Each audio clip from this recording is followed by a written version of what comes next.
Hello. Hello. Good evening. How are you? Good. Good. Okay, thank you. What would you like to eat?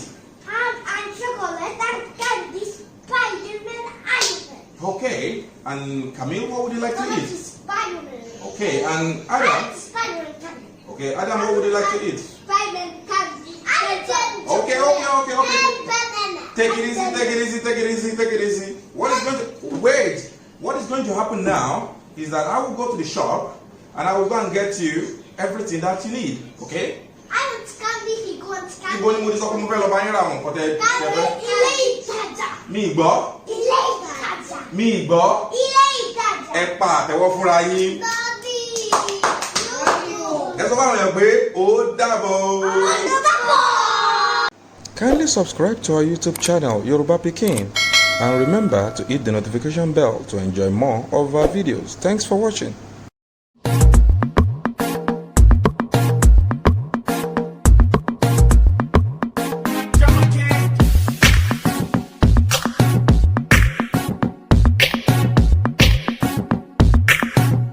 Ọmọ Yorùbá lèmi o.